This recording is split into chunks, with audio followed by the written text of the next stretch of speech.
More choir people than that, no? More choir people. So on Friday we started section 5.3. My kiddos that were gone, technically it was kind of in a hidden folder because I couldn't get it loaded to YouTube before I had to go. We'll just have him keep working. Blah blah blah blah blah. We'll just say don't restore.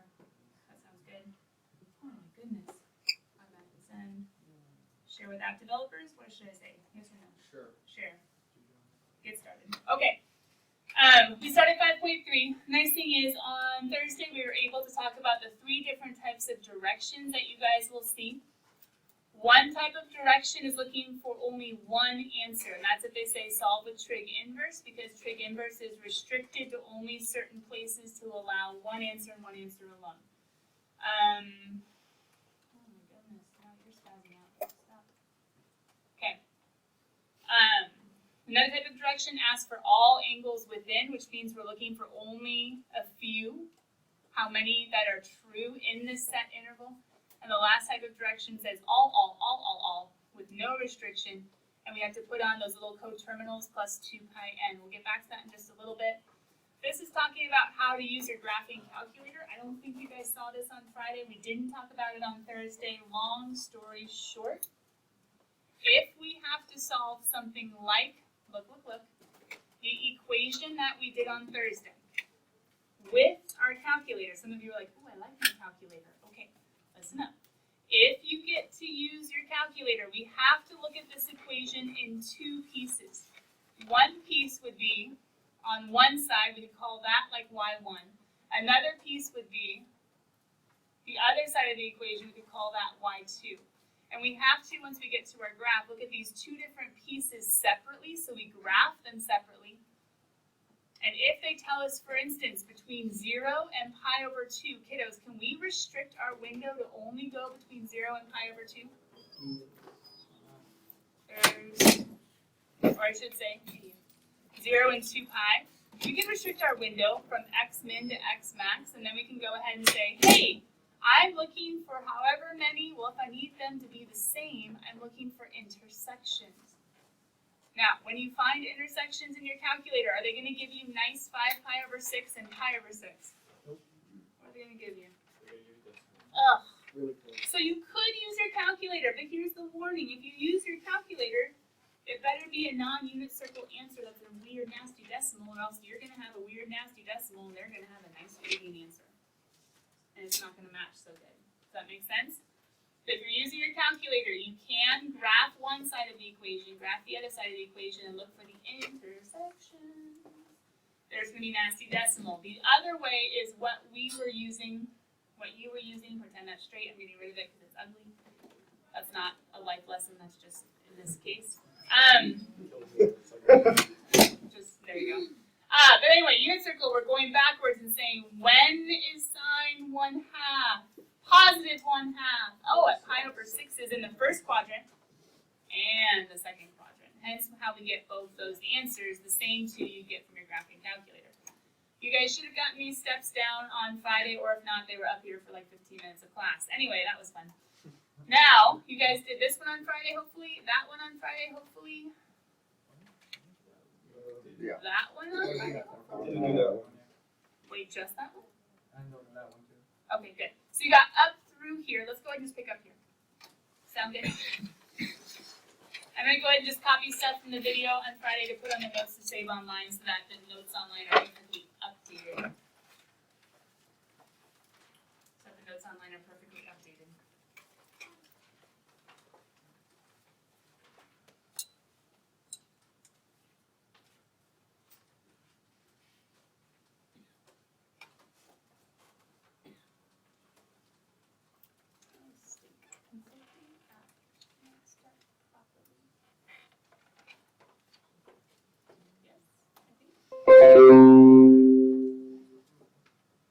Here's Dilio with section 5 point whatever's, guys.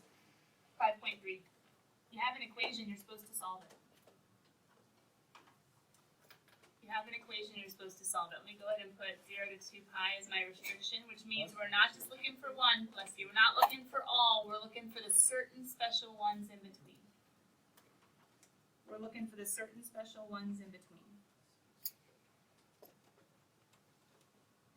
However, like in this example, we can have some messy stuff going on.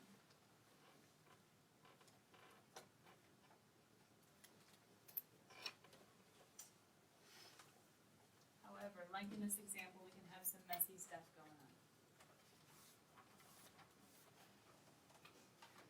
Meaning, how do we get x alone? Wait, that's not the point.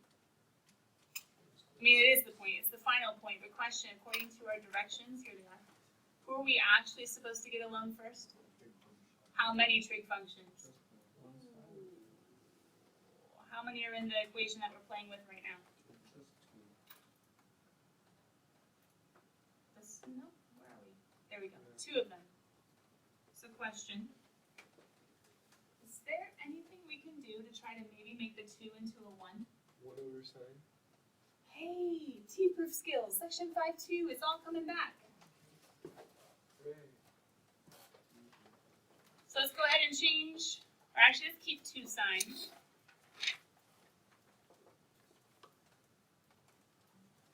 Cosecant can become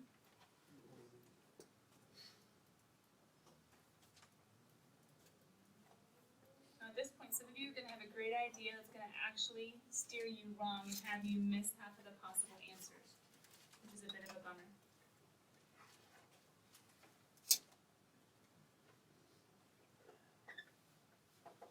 Some of you would think multiply both sides by, don't do it.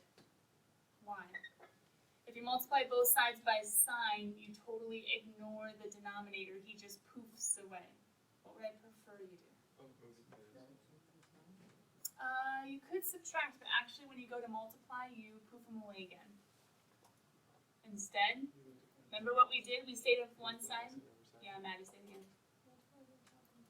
Yeah, get a common denominator. The problem is, if you guys look at this one, the original one, sine cannot equal 0.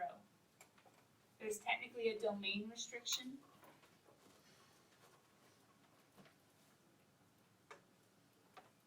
And if we get rid of the sign, we get rid of that domain restriction. So we could technically just write the domain off to the side and figure out what x's are not allowed. When is sine 0 in the unit circle? When is y 0 in the unit circle? Sine is 0 at all the pi's. 1 pi, 2 pi, 3 pi, 4 pi. So I'm going to put pi n. Sometimes you make up your own little formula based on what you know of the unit circle. We could state this and multiply both sides by sine. But the other way is get a common denominator. And that way you don't have to worry because you're not going to lose that sign in the denominator. Now we have 2 sine squared x plus 1 all over, let's see, sine of x equals 0. So once again, there are multiple ways. I would prefer you don't multiply both sides by sine until you write the quick domain restriction and say, ooh, since sine is down here, he's not allowed to be a 0. But either way, now we have this expression. Where do we get zeros from? Is that zeros in the bottom or zeros in the top? Okay, so eventually I do have to just look at the top. I do have my little domain restriction up there, so I haven't forgotten about them, so it's legal. If you want to think about it, you can think about it multiplying both sides by sine. Once again, that was valid as long as you realize there's a domain restriction. But now the name of the game is solve. Well, how do we solve, cool kids? Subtract the 1 first, then do the next step, which is divide by 2. And I have negative 1/2 equals, who have I gotten down to on the left side? Does that make sense? Subtract the 1, divide by the 2, I have sine squared of x left. How do I get sine of x alone? Yeah, plus or minus square root. And I see over here, he just kind of cancels out. That plus or minus can go over here, but does anybody see a problem? There's a negative. What? I can't have a square root of a negative, it's imaginary. Oh, this is one of the nicest problems ever. What's our We don't answer? have an answer.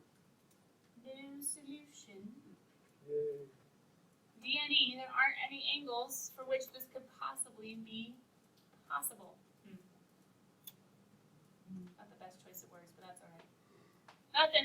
Nothing works. Why? Square root of a negative, imaginary. Well, forget that. You could. But I'm just trying to remind you the domain restriction, because eventually you would have gotten rid of the denominator. Like we did here, but we'd already talked about, these aren't legal. But I didn't have any answers anyway, so who cares what's legal or not. Okay, so this one was kind of a dud in the sense that we didn't get to talk about how to use these directions. We didn't really talk about the unit circle besides this whole, hey, when it doesn't work. But we did get to see, oh, got the right answer, no solution. Let's try another one.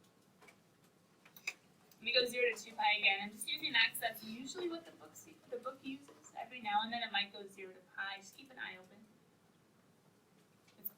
But all within, looking for the special ones that work.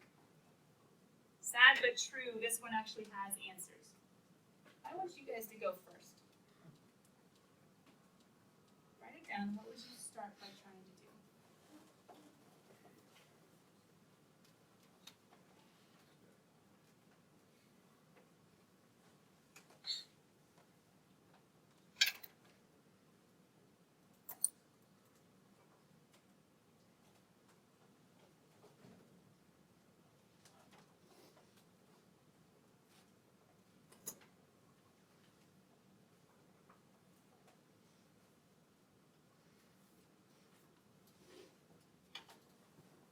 Do that, let me experiment just for a second.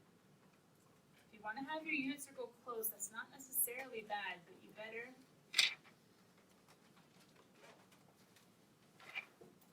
realize anytime you use the unit circle. I know, I'm moving it. Give me just 1 second. I'm trying the QR code again just in case it works this time.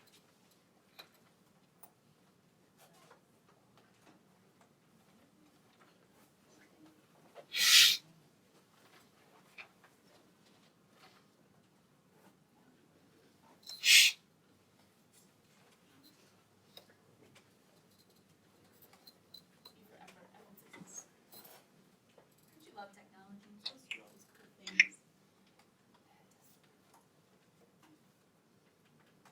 Have your unit circle close. What do you guys do first? Sounds good to me. What happened to those 2's as soon as you tried to move one of them? Then we end up with sine equals cosine. Now some of you guys were thinking about your 5, 1, 5, 2 formulas, right? But are there any nice formulas for just sine and cosine? If we had some squared stuff, right? Sine squared plus cosine squared equals 1, but they're not squared. Oops, why did I just do that? Could we square both sides? Why would we square both sides? Because it's legal, and if you get sine squared or cosine squared, is there a formula for that? Yeah, then maybe we could do something. There is another way of looking at it, though, a very logical way. 45 degrees, sine and cosine are the same number. Right? Yeah. Now, if some of you guys are like, yeah, I'd never think of 45 degrees, you need to study your unit circle more. But there is only one place where sine and cosine are the exact same, or I should say one reference angle, those are 45s. Now, but hold on. Is it all 45s? First, second, and third quadrants? Why just first and third? They have to be the same number and the same sign. Exactly. In the first quadrant, they're both, let me just put it on my desk. Thank you. First quadrant, they're both positive. Third quadrant, they're both negative. So hold on. What are those 45-degree angles in the first quadrant and the third quadrant? And remember, looking up here at the top, I'm only allowed to look around one time. So I only have one answer here, one answer here. What are they? Good. 1/4 pi, or pi over 4. Then the third quadrant, 1 1/4, or 5/4 pi. Any more answers? No. Second quadrant doesn't work, the signs are opposite. Fourth quadrant doesn't work because the signs are opposite. And I can't keep going around because it said only one time. dun, dun. Dun, dun. Pretend that's my spot. Now, this one is a little weird, because did we use a property? No. But did we use unit circle? Oh, yeah. Yeah, the way you would have used a property is to square both sides. Then you could have plugged in 1 minus sine squared, moved over. The problem is you would have gotten all 4 quadrants, which technically half those answers would be wrong. So you would have gotten the pi over 4s, but you would have gotten too many answers because you put in the squared. The next one. Uh-oh. This got a little more exciting.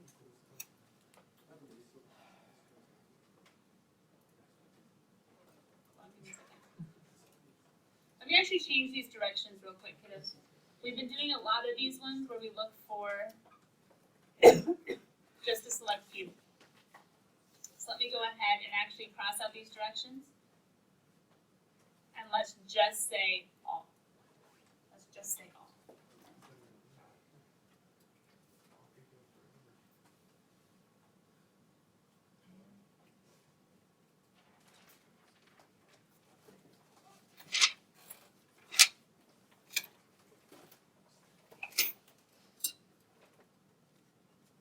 Question. Can we do the math and put secant plus tangent together right now? No, they're different things. But what can we do? Properties? Don't square both sides just because you'll have to FOIL the left-hand side. It's a good idea. I know that you're thinking Pythagorean, I want to square it. But let's use something else. Because squaring, we'd have to FOIL secant plus tangent. How about changing secant to 1 over cosine. And tangent to sine over cosine. Start there, go. Now, you don't know exactly where you're supposed to end. This isn't a T-proof. I know it's not a T-proof. But we're trying to somehow get them together. I love the 1 over cosine, sine over cosine deal.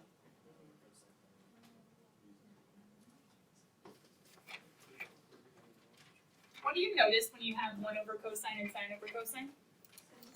Same denominator, which means we can put them together. Keep going.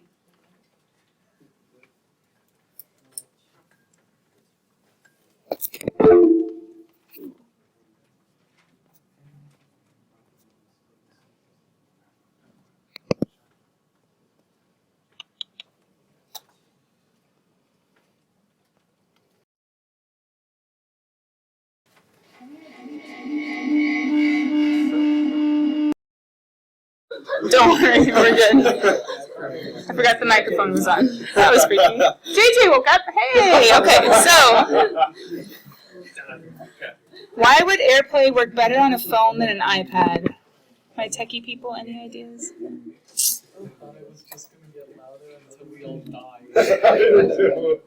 You're gonna die from the sound? You guys have watched way too much. It's probably possible. Yeah, Tyler, experiment. Hey.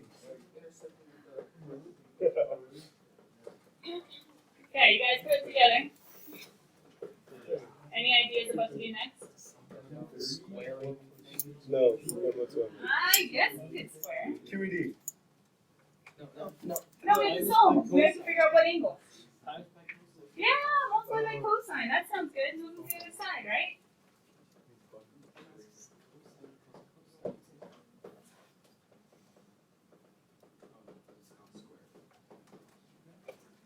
Okay, we have options. If we can see it logically, the work is easier. If we can't, the work's longer. Subtract 1. I can't see it. You could subtract. Took 3 minutes. Give up. Subtract 1? What if we subtract cosine minus sine equals 1? When does that happen? 1/2 minus root 3 over 2, no? Root 2 over 2 minus root 2 over 2, no? That's it. Root 3 over 2 minus 1/2, no? It has to be squared. 1 minus Just 0. 0. It's the 90s. 1 minus 0. Hold on. So when cosine is 1 and sine is 0, would 1 minus 0 give me 1? When does that happen?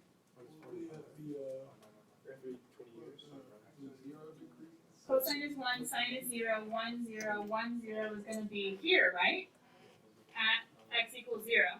Is there any other way I could get 1 from unit circle values? Other, no, we can get negative one, that's not one. No, we don't want negative 1. Close, there's one more. Zero Maybe I minus- find it. Oh, minus negative 1. Ah, 0 minus negative 1.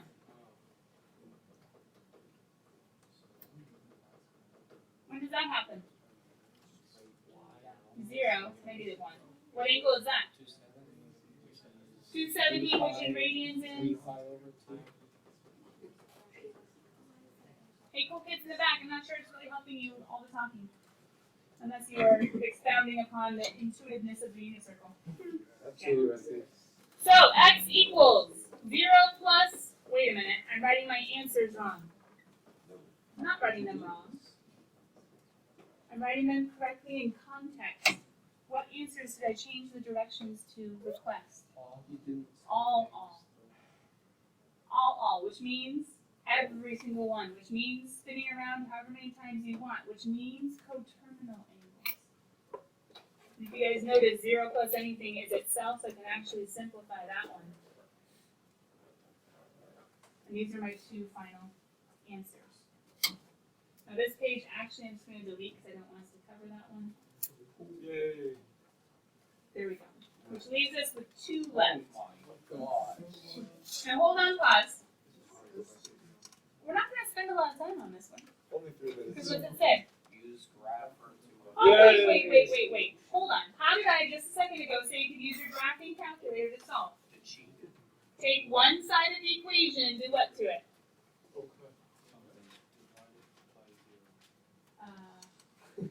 No, we can put it in our grapher. We can graph it. We can set it equal to. Austin, how do you graph something? Exactly. To what? To y1 equals, right? Now hold on. Does anybody see anything weird? Just try for like 2 seconds. Start to plug this in. Graphing calculator's on. Y equals 4 sine. Uh-oh. Oh. Hold on. 4 sine. Put the parenthesis. Put a cube. No, don't. It's not going to work. Okay, ready? 4 sine. When it puts a parenthesis, you put x. But what are we missing? No big deal. We got it. That's technically what it means anyway. You can't put the 3 right here in your graphing calculator. It's predetermined in there. It's programmed to say sine of who, and we say x. We need to say that whole dude cubed. So what are we going to do for the next part? Plus 2. I say sine, it says of who. I say x, and I say row squared, right? I'm just doing that part first. Then I keep going to get my minus 2 sine, and now life is good because it's easy. And then minus 1. Where did I put the equal 0? I don't. How do I find zeros on the graph? You just press the zeros button. Zeros button, which is under what menu? Second Take second graph. Second trace. Second trace. Now hold on. Steve, how many zeros do you guys see? Ooh.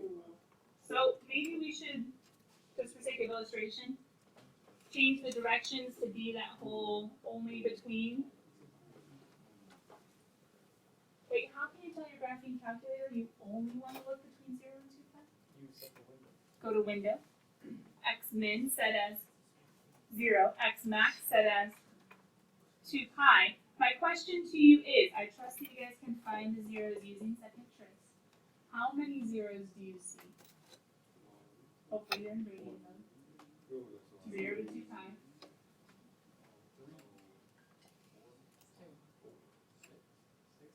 There's still a lot, huh? 10? Doesn't look like 10.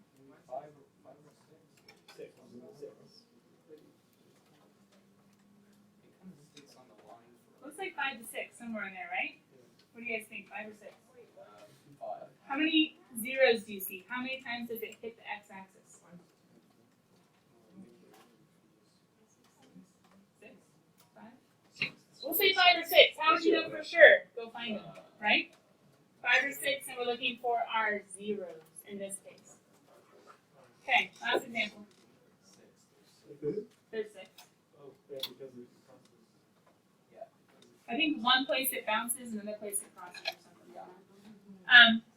How would you solve this guy? Properties. No. No. Math. It says use the quadratic formula. Why does it say use the quadratic formula? Because we need to use the quadratic formula. Why? It's a quadratic. Factor. Factor. Oh. Factors of 1 that add to be 3 don't exist in the easy realm. But can't I do x equals negative b plus or minus squared? B squared minus 4ac All over the two. all over 2a. Wait, maybe it's imaginary. Is it negative? No. It's a real number. Who do I set it equal to? Quadratic formula. Do you remember who's on this side? Who equals that? X equals negative b, but not x in this one. Who's squared in this problem? That's tangent equals, because tangent is the square. If I could factor, I'd have tangent plus tangent minus. Not just x, tangent is the one being squared. If we were to simplify this, we'd end up with negative 3 plus or minus root 5 all over 2. Is that a pretty unit circle one? No. So how can you use your graphing calculator to solve? Let's go ahead and give a restriction again. How would you do this in your graphing calculator?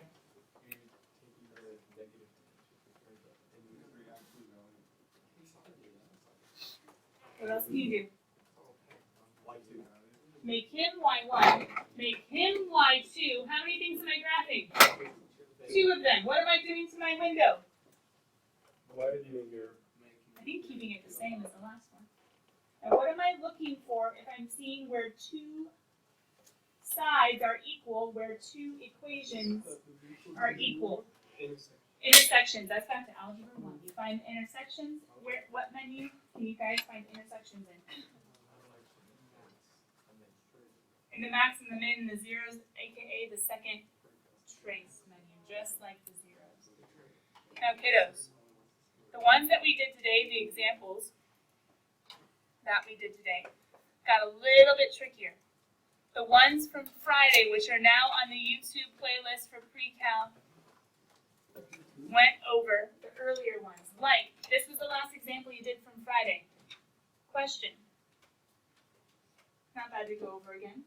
Some of you guys were kind of sleepy at that point anyway. Some of you were gone on choir retreat. Some of you were gone for other reasons. Why is this an easier example?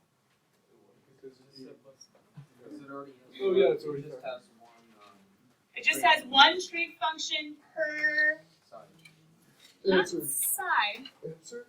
What are they called? 2 different things, expressions in math that are being multiplied together? Factor. Factors. Wait a minute.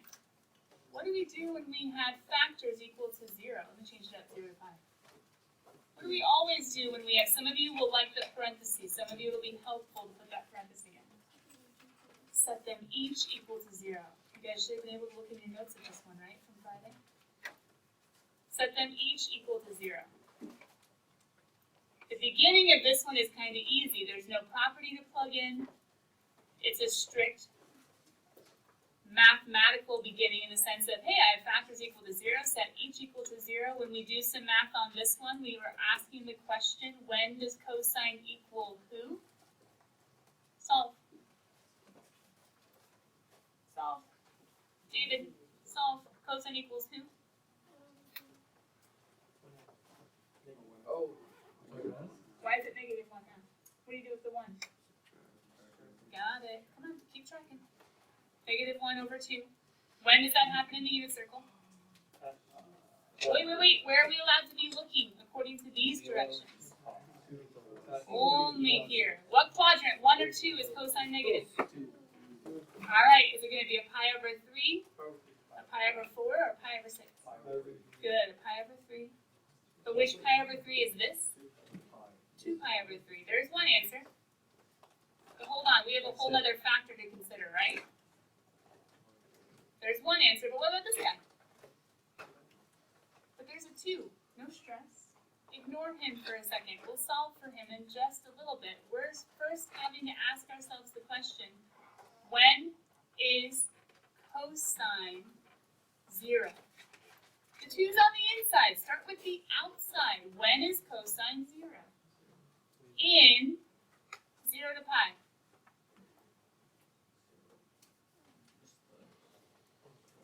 The 90 degree. 90 degrees, because remember, cosine is 0 when the x is 0. What point is this, guys? 0, 1. Yeah. Cosine is 0 at pi over 2. Now here's the struggle.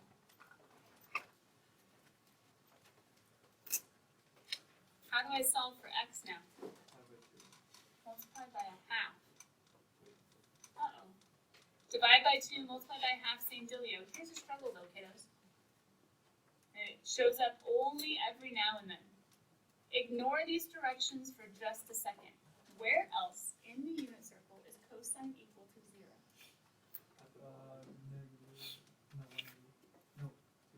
Right? This point is 0, 1. This point is 0, negative 1. Both of these have an x or a cosine of 0.